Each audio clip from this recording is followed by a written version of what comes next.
亲爱的朋友们，欢迎来到微光夜读。我是顶级豪门季家，辈分最大的，所有季家人见到我都叫我爷爷。而我有一个谈了3年的女友，她一直以为我是穷鬼，因为钱出轨了。等到她牵着新任男友出现在我面前炫耀时，我嘴角挂着不屑的笑，而女友的新任男友却战战兢兢地看着我，对着我逐渐弯下膝盖，声音颤抖地喊我爷爷。听到新男友的话，女友一脸震惊。得知我真实身份后，女友后悔了，哭喊地求我原谅。接下来开始我们本期故事，记得点击订阅并开启小铃铛。你要和我分手？女友一脸不屑地看着我，脸上满是嘲讽。没错，我就是要和你分手。你这个穷鬼，我早就已经受够你了。我站在原地，一脸心痛地看着女友。我自认为我和她在一起的时间没有哪里做得不好，我对她全心全意，她想要什么我都会给她。我付出了100%的真心，最终还是没抵过一个穷字。我这么看着女友，压抑着心中的异样。你在一起的这段时间，难道你就没有一刻喜欢过我？我中带着最后一丝希望。女友看着我的样子，不屑地笑出声。喜欢？你什么时候有钱了再来和我谈喜欢吧。现在我就告诉你，我和你在一起也是因为钱，但是没想到你竟然是个穷鬼。听着女友的话，我整个人如坠冰窟。我一直认为的真爱，在心里竟然是这么想我的。看着我的样子，女友一脸厌烦，毫不犹豫地转身就走，下意识地握住她的手腕。还没等到我开口挽留，我脸上就传来剧痛。女友毫不犹豫地朝我脸上打了一巴掌，尖锐的指甲划破了我的脸。女友一脸嘲讽：季海远，你这个穷鬼还要不要脸？我话已经说得够清楚了，你竟然还在纠缠。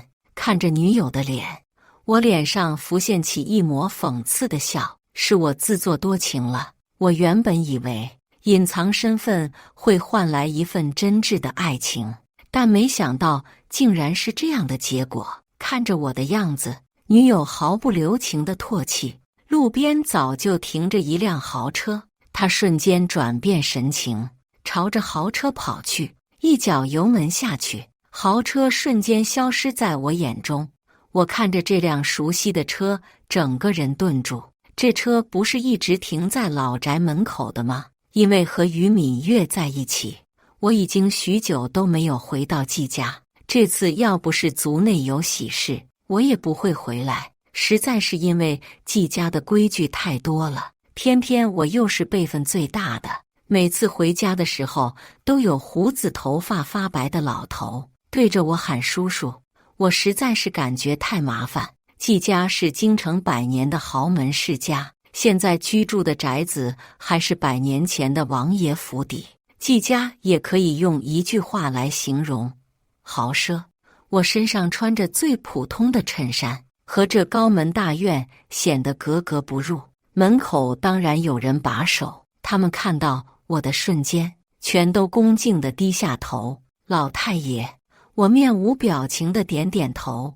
对于这样的称呼，我早就已经习惯。在我踏进门的第一时间，季家所有人都知道我回来了。一时间，大厅内来来往往的全都是人。胡子花白的老头叫我叔叔，和我年纪一样大的叫我爷爷。我一脸淡定，接受他们的问安。不过我刚刚失恋，现在完全没有心情。胡子发白的大侄子好像是看出我的情绪不对，想方设法地讨好我。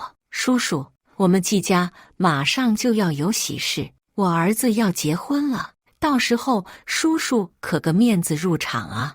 我不自觉地被吸引。喜事？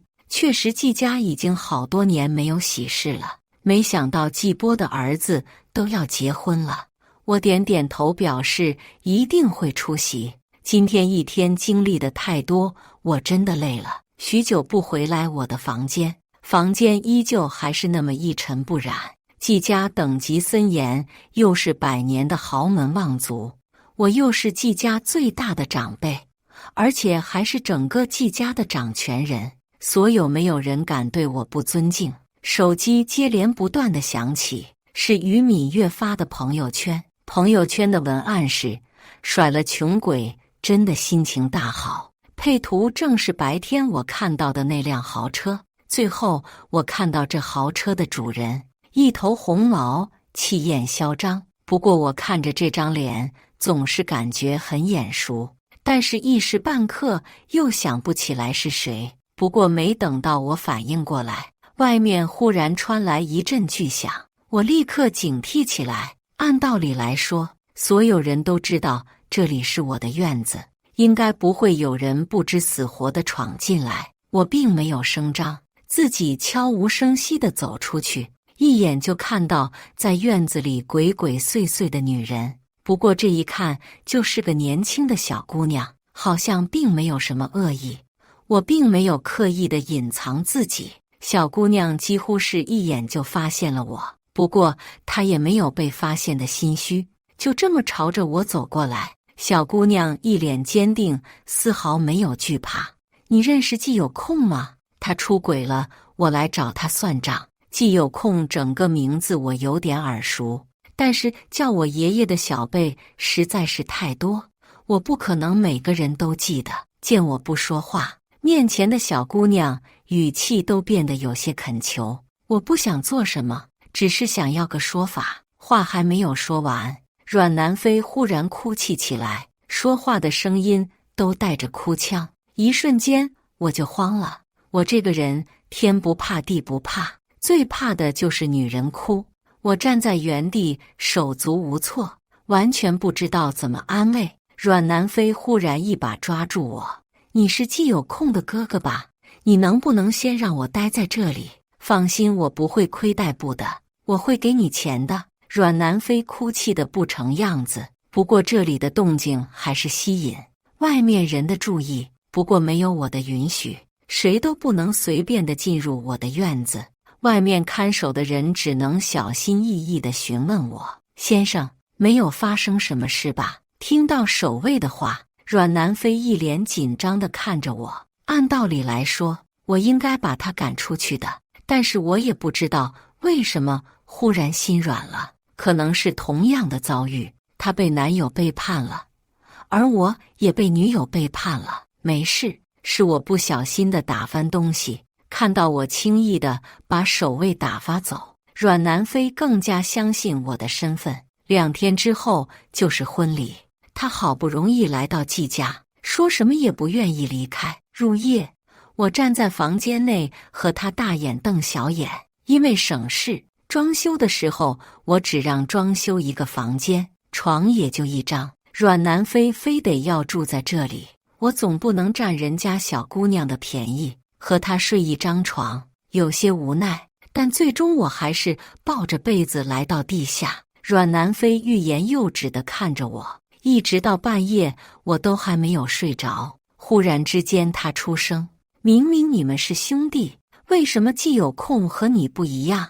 为什么他不能像你一样？我有些疑惑，明明阮南飞是第一次见我，为什么会有这样的感觉？不过我并没有说话，而是静静地听着他的抱怨，他的哭诉。原来他也像我一样真心付出，但是他所谓的男友却因为他的身份毅然决然地和他分手，又是一个因为钱的。听完阮南飞的话，我完全感同身受。我真的不明白，钱就这么重要吗？一夜无眠，我就这么睁眼到天亮，脑海中全都是我和于敏月在一起的一幕幕，想着我心里就忍不住酸涩。这可是3年的感情，这3年的期间，我完全把于敏月放在心上爱着。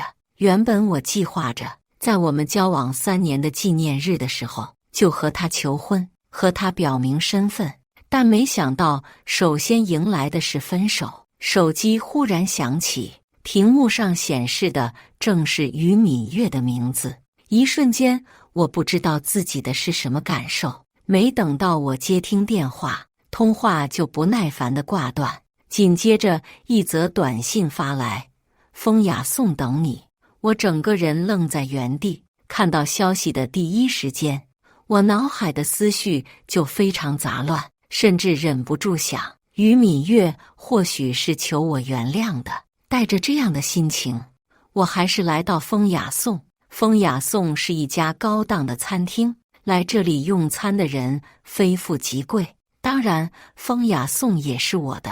刚刚走进门口，经理就朝着我迎接过来，他脸上堆满了笑，我却不动声色示意他不要搞特殊。几乎一眼，我就看到坐在餐厅中央的于敏月，他还是和之前一样喜欢出风头。他已经点好餐，自顾自地吃着。看到我出现的瞬间，他的脸色一下子就变了。还没等到我说话，于敏月就劈头盖脸地骂出口：你要不要脸？我们都分手了，我给你买的东西，你竟然还不还给我！我完全愣住，一脸不可置信地看着他。我甚至都有些怀疑自己是不是听错了。他竟然让我把给我买的东西还给他，还没等到我说话，于敏月就朝着我扔下一大长串的明细，全都是他和我在一起的这段时间花费的多少钱，每个时间他都明码标价。3年的时间，他让我还给他10万块。看着眼前的数字，我忽然讽刺地笑出来。于敏月一脸嘲讽地看着我，我就知道你这个穷鬼拿不出钱来，这样吧，你给我跪下磕几个头，我就一笔勾销。我就这么看着于敏月，笑了，笑的嘲讽，笑的悲凉，笑的自嘲。一瞬间，我甚至觉得自己可笑又可怜。在来之前，我竟然还在幻想于敏月是不是后悔了，她是不是也放不下我们这3年的感情。原本我已经打算和他坦白身份，但于敏月的行为还是深深打了我的脸。他根本不想和我复合，他只是想要侮辱我。我不知道我现在是什么感觉，只觉得自己的心在滴血，心脏痛得窒息，密密麻麻，好像无数根针扎入我的心脏。我站起身，于敏月一脸期待，以为我真的要在众目睽睽之下给他下跪，但是让他失望了。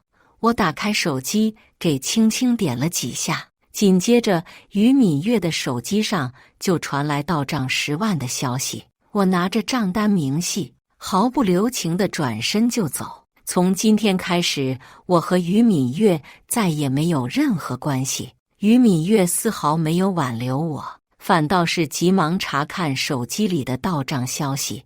他没想到我这个穷鬼竟然真的一次性给他转了10万块，他也不管我的钱是怎么来的，自顾自地把钱收好，看着我的背影还不忘嘲讽：算你识相，从今天开始我们就一刀两断，你这个穷鬼可千万不要来纠缠我。在我离开的瞬间，饭店的经理就变了脸色。我经常带着于敏月来吃饭，从来都是我付费，他完全不知道这里是什么价钱。经理面无表情地拿着账单上前，看到上面的内容，他整个人傻掉，他神情扭曲，破口大骂：15万？什么饭能15万？于敏月完全不知道，每次我带着他出来都花费了多少钱，这里的菜全都是明码标价的。他不付钱，经理就报警，马上就要结婚，他不能闹出丑闻，只能打碎牙往肚子里咽。15万支付出去，于敏月在背后把我骂穿了，他完全没有思考我为什么会知道这里。等我回到季家的时候，眼前已经是一片红，大门上贴好喜字，看来家里的人已经准备好结婚的事宜。一路走来的所有人都恭敬地称我老太爷，我依旧是面无表情。遭受这样的打击，我一句话都不想说。不过我刚刚走到大厅，就听到争吵声，刚刚走近，就看到2个熟悉的身影。于敏月一脸不屑地看着阮南飞：“你是个什么东西？竟然叫我小三！季有空怎么看上你的？他要娶的可是我这样成功的女人，不要脸的贱人！你竟然还敢上门挑衅！”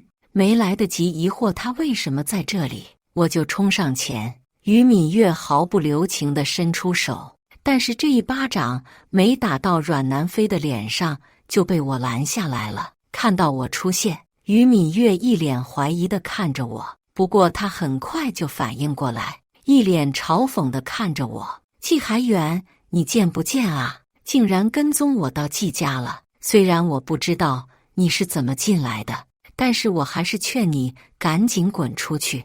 男朋友可是一家最唯一重任的继承人，他很快就来了。”是我也察觉到有些不对劲，脑海中有些什么东西串联起来。看了一眼于敏月，当着他的面，我就牵住了阮南飞的手，看着我的举动。于敏月一脸嘲讽：“别装了，我竟然不知道你们2人什么时候凑在一起，但我都会让我男朋友把你们赶出去。”然后传来脚步声，于敏月瞬间变了神情，一脸娇羞地看着季有空：“亲爱的，你看这种杂碎都能混进来，赶紧让人把他们都赶出去。”看着面前的季有空，我嘴角勾起一抹嘲讽的笑：“你要把谁赶出去？”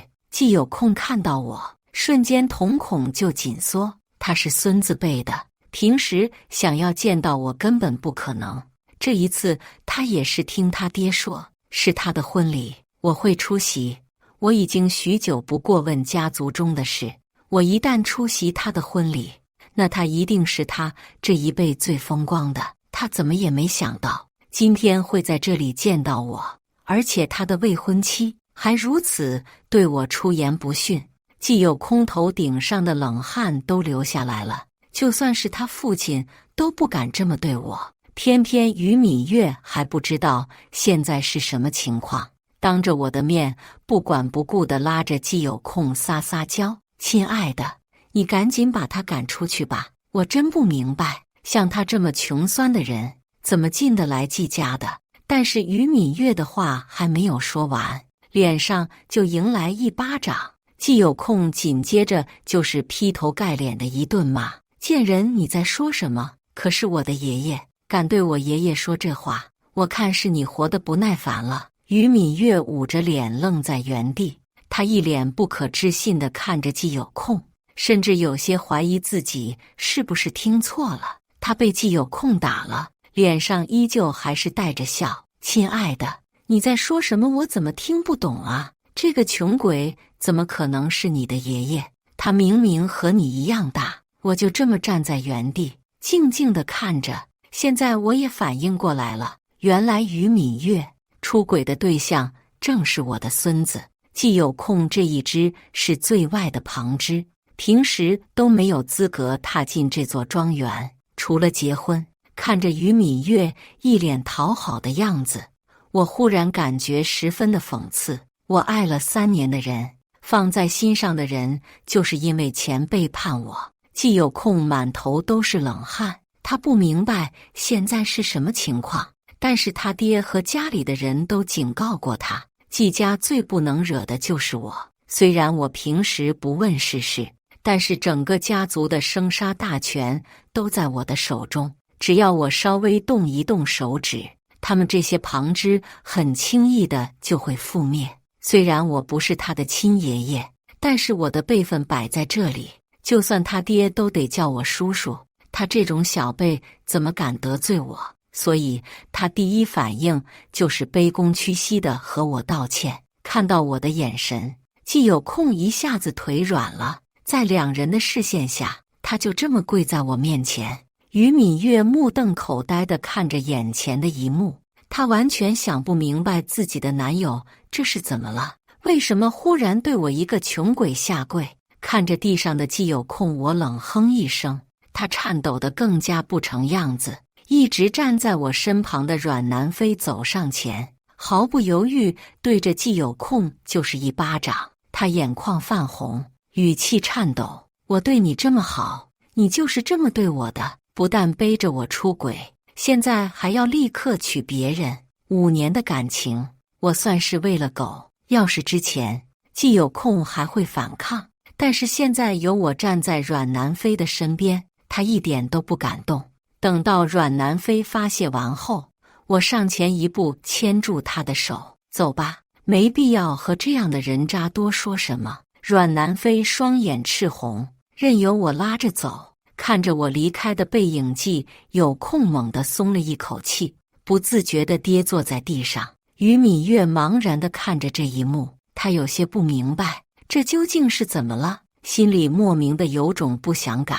不过她现在唯一能依靠的只有季有空，明天就是他们的婚礼，这是她策划好久的事，好不容易就要嫁入豪门，她绝对不能允许现在被破坏。就算她被打了，也不敢出声，急忙把地上的季有空搀扶起来。亲爱的，刚才的是谁呀？于敏月不是傻子，刚才这一幕她也察觉到不对劲，但是她还是强装镇定地询问季有空。季有空气急败坏，看着于敏月就来气，他毫不犹豫又是一巴掌：是不是猪啊？你知道他是什么人吗？你竟然敢这么说他！他可是我们季家辈分最大，也是现今的掌权人，我得叫他爷爷。季有空劈头盖脸的话砸下来，于敏月完全愣在原地，他一脸不可置信地看着季有空：爷爷，我这么年轻，怎么可能是季有空的爷爷？季有空气急败坏，他也有些不明白，被他甩了的前女友为什么会站在我的身边？女人她一点也不在意，她最在意的是我的态度，只要我稍微动一动手指，她就完了。季有空慌得不成样子，看着身旁的于敏月，他就来气，气急败坏，毫不留情地对着于敏月拳打脚踢。于敏月完全抵抗不了，痛苦地蜷缩在地上哀嚎。不过听完刚才季有空的话，他脑子都快炸了。爷爷，我竟然是季有空的爷爷！突然之间，他想起我和他在一起的时候，虽然我们去约会的地方都不算豪华，是服务人员的态度都很好，算是毕恭毕敬，好像生怕得罪什么。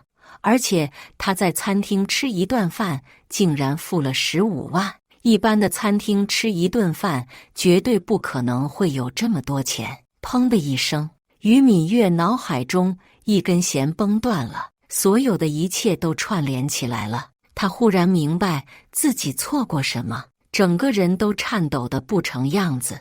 他颤抖地抓着季有空的脚，心里带着最后一次希望。他怎么可能是你爷爷呢？明明你们差不多大。季有空打累了，坐在一旁的椅子上休息。他一脸不耐烦地和于敏月解释：季家传承几百年的豪门，这有什么奇怪的？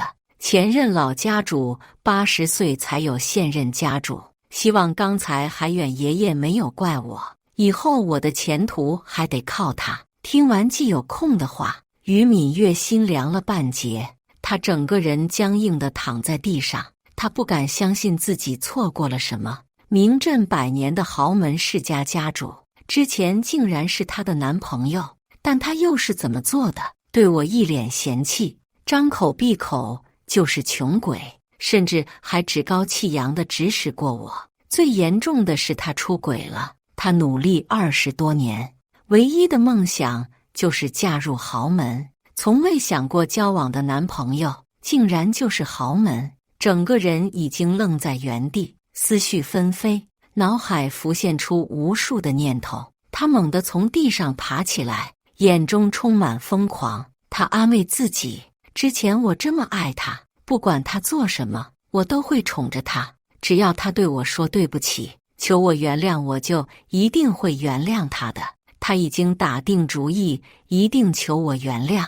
一个普通的季有空算什么？他要做整个季家的女主人。与此同时，我也带着阮南飞回到我的院子。发泄过后，阮南飞完全变了一个人，他一脸坚定地看着我。刚才我也听明白了，没想到这要巧，你的女友就是我男友出轨的对象，他们一起背叛我们，那我们不如在一起，气死他们！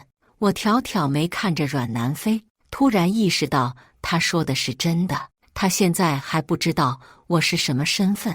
一时间我有些感慨，不知道我是什么人，和我在一起不会后悔吗？阮南飞一脸认真看着我，我的直觉告诉我，你是一个好人。我叹了一口气，这样也好，正好明天的婚礼，我差一个女伴，只不过希望明天阮南飞知道我的身份时不要后悔。不过我没想到于敏月竟然不要脸地找上我，她脸上是难得一见的羞涩，是从未见过的讨好，面无表情地看着他，心里甚是有些嘲讽。我甚至都有些怀疑，当初我是怎么喜欢上他的，如此的拜金，如此的两面三刀。现在的他和之前对我趾高气扬，称我穷鬼的，简直判若两人。于敏月满脸笑容地朝我走近，还远，对不起，之前是我对不起你，但是你说哪个女人没有犯过错？我心里最爱的还是你呀，你忘记我们在一起快乐的日子吗？我嘴角一直挂着讽刺的笑，我甚至都有些不理解他是怎么说出这么不要脸的话的。和他在一起的这3年，一直是我鞍前马后，一直都是我伺候他，他从来没有为我做过什么。见我一直不说话，于敏月心里有些惊慌，但他还是强装镇定。还远当初我不是故意那么对待你的，我叫你穷鬼，是想让你奋发图强。我和你分手是迫不得已，你知道的，我心里是有你的。于敏月见我不说话，竟然扑通一下跪在我面前，语气卑微地求我原谅。我嘴角浮现讽刺的笑，晚了，就算你现在下跪，我也不会原谅你。于敏月，我不喜欢你了。就在这时，我身后的房门忽然打开，穿着性感睡衣的阮南飞忽然出现，搂住我的手臂，他靠在我身上，一脸挑衅地看着于敏月。亲爱的，我在床上都等着急了，你在干嘛？瞬间起了一层鸡皮疙瘩，没想过阮南飞竟然还有这样的一面。他的身材很好，穿着黑色的镂空睡衣，完全把他的身材展现出来。咚咚咚，我心上不自觉地跳动。在这种情况下，我所有的注意力竟然全都被他吸引。现在的阮南飞是如此的性感，如此的漂亮。看到我的眼神，于敏月神情瞬间扭曲。之前这种目光应该放在他身上的，我应该全心全意地爱着他的。他满腔愤怒，要是一开始我不隐藏身份的话，他怎么可能背叛我？于敏月把所有的一切都怪在我身上。他看着我们交握在一起的双手，极度的不成样子。他竟然想上手来阻止我，让他在这里说完话，已经仁至义尽。现在他竟然还敢对我动手。我没有犹豫，立刻张口叫人。门口的守卫下一刻就出现在我眼前，我一个眼神，他们就知道怎么办。于敏月就被这么毫不留情地拖走，但是他怎么可能错过这马上就要到手的财富？他在季家不管不顾地大叫，一瞬间他就吸引所有人的注意。明天要结婚的新娘，几乎所有人都认识，但是于敏月嘴里还喊着我的名字。听到他的话，家里其他人冷汗都下来了。在这个世上，已经没有人敢直呼我的名字。没想到这个新带来心腹竟然这么不知好歹，既有空的父亲更是冷汗直流。他忙招呼人把于敏月赶出去，新娘可以随时换，是我绝对不能轻易的得罪。我出现在众人面前的时候，于敏月已经完全被解决。我在季家根本看不见他的踪迹。既有空的父亲毕恭毕敬地看着我，打扰到叔叔了。这个不知好歹的人，我们已经赶出去了。明天的婚礼照常举办，您可千万不要缺席，我们可就等着您呢。”跟在我身后的阮南飞完全愣住，他一脸不可置信地看着我。季有空的父亲他还是认识的，但是他的父亲竟然喊我叔叔，他有些搞不懂，甚至有些怀疑自己是不是听错了。但是紧接着接二连三的称呼，完全把他砸晕。叫叔叔的还是少数，最多的还是叫爷爷。他完全懵了，站在我身旁愣愣地看着我。阮南飞的反应在我预料之内，看着他懵懵的样子，我甚至觉得有些可爱。不过现在我并没有多解释什么，刚才这一幕把所有人都吓得不轻，生怕我发火。他们探听到刚才被赶出去的于敏月是我的前女友，且我还是被甩的那一个。他们知道这些事都快吓死了，都在内心吐槽，竟然有女人这么不长眼。不过好在我没有生气，还答应来参加明天的婚礼。于敏月被赶出去，其实还有另一个人更加慌张。季有空看着站在我身边的阮南飞，心里更是慌乱。他怎么也没想到，一直被他看不上眼的女友竟然会出现在我的身边，而且看这样子我还很护着他。万一阮南飞和我告状的话，那他接下来完全没有好日子过了。季有空第一反应就是想跑，只要离开季家，谁也管不着他。是他爹，怎么可能允许他逃走？明天的婚礼已经广发邀请函，虽然新娘换了个人，是婚礼还是得继续进行下去。当天晚上，季有空就被绑起来，等待明天当新郎。与此同时，阮南飞胆战心惊地看着我：“你可没有和我说你是季家的掌权人，也没有和我说你是季有空的爷爷啊。”我一脸淡定：“也没问过我啊，你把我认错了，而且你还让我和你在一起，难道到今天这个地步，你想反悔？”阮南飞不自觉地退后，他是想谈一段恋爱，找一个可以依靠的人，但是不想这么特殊。他还年纪轻轻，刚刚20几岁就要给别人当奶奶，但是他说出的话就不会反悔。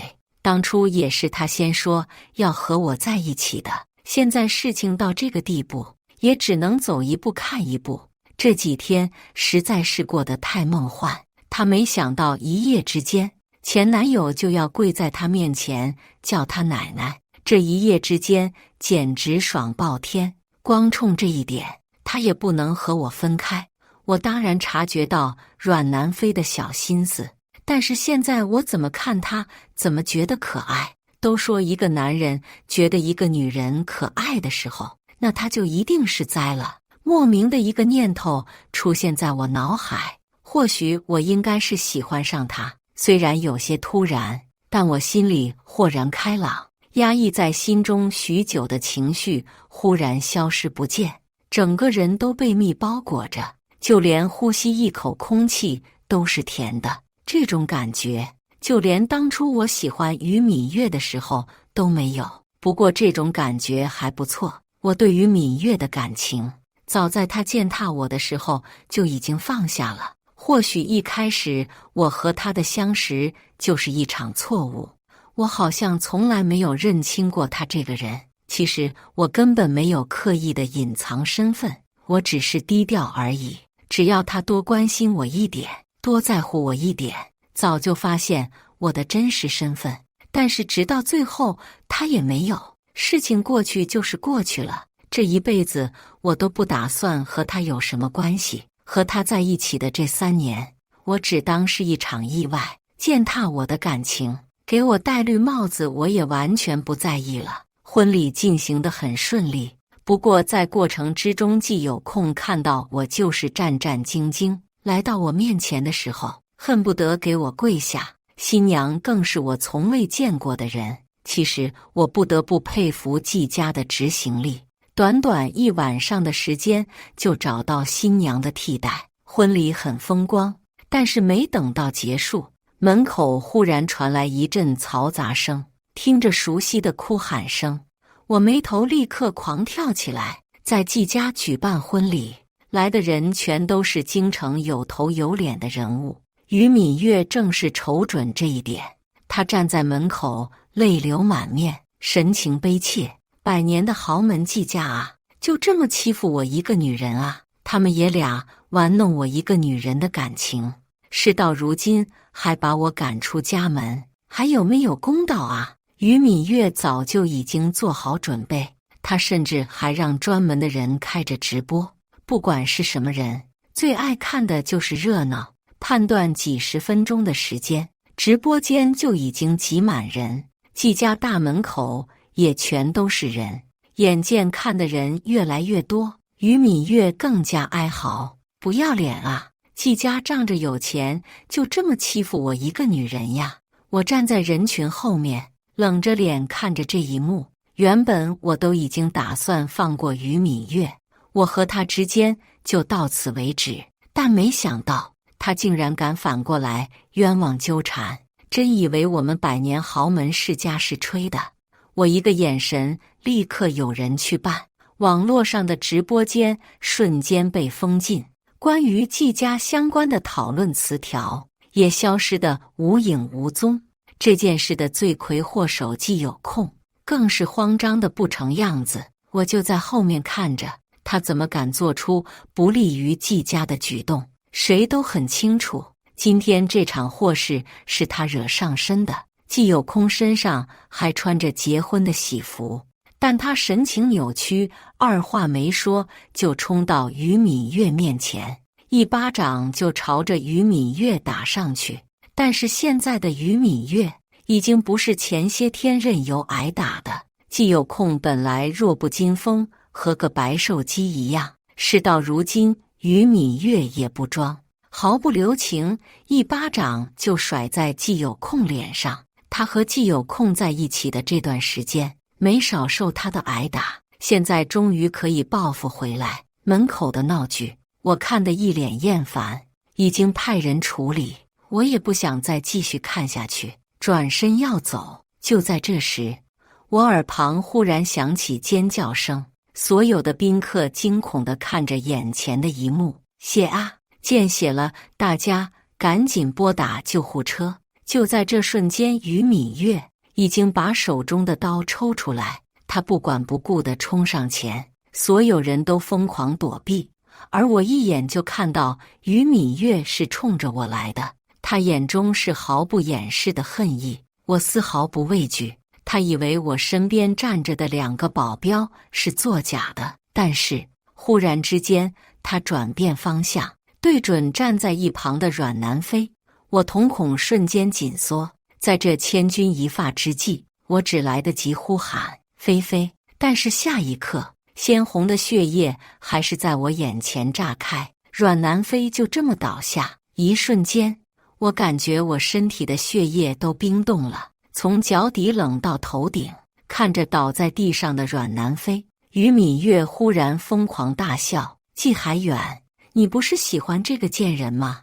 我就是要弄死他，让你痛苦一辈子。我踉跄地把阮南飞抱在怀中，浑身颤抖得不成样子。于敏月也被之制服，我大声嘶吼：医生，医生！这一天，季家一片混乱，谁都没想到，竟然有人在季家门口当场行凶，最终还是被于敏月杀死了一个人。于敏月也因为故意杀人罪证据确凿，被判处死刑。而阮南飞在千钧一发之际被救回来，好在季家有专门的医生、专门的仪器，才能第一时间救治。只差一点，我就要失去阮南飞。当初那种连血液都冰冻的感觉，我再也不想体会。生死之间，我才终于看清我对阮南飞的感情，没有什么不敢承认的，我就是爱上他，甚至我为了他可以放弃全世界。突如其来的变化让所有人都始料不及，不过我并没有打算采取强硬的措施，我要让阮南飞一点点地爱上我。我们的故事未完，但我相信最终的结果是幸福。感谢大家的观看，本期故事精彩吗？欢迎大家在下方评论区吐槽。如果你喜欢这类故事，记得点击订阅微光夜读，并分享给更多的人，这会对我帮助很大。再次感谢大家的观看。